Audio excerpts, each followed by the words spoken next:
না বাপ,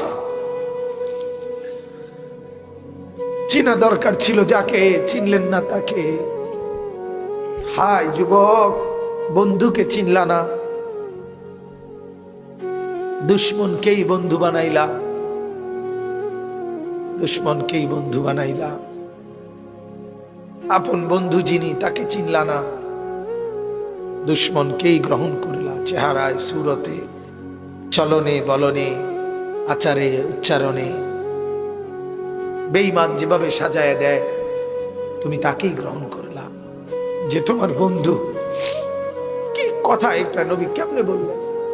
আরে আরো শুনেন মিয়া, হাদিসে আছে আল্লাহ তাআলা জিবরাইল ফেরেশতাদেরকে পাঠাবেন, আমার বন্ধুকে কবর থেকে প্রথম হাসরের ময়দানের জন্য তোলো।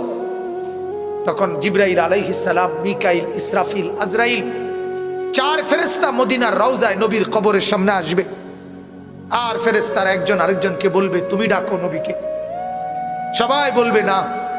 শেষ পর্যন্ত বলবে, জিবরাইল তোমার সাথে নবীর মহব্বত বেশি, তুমি বেশি আসছিলা গেছিলা দুনিয়াতে, তুমি ডাক দাও, আমরা সাহসে কুলায় না। জিবরাইল তখন ডাক দিবে, ইয়া রাসূলুল্লাহ আপনি ওঠেন, হাসরের ময়দানের জন্য আপনি দাঁড়ান।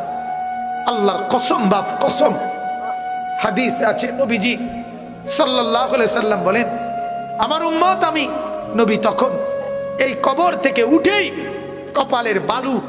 কপালের বালু মুছতে মুছতে আল্লাহর নবী বলবেন, জিবরাইল আমার উম্মত কোথায়? আমাকে নেওয়ার জন্য আসে নাই নাকি তারা জাহান্নামে চলে গেছে?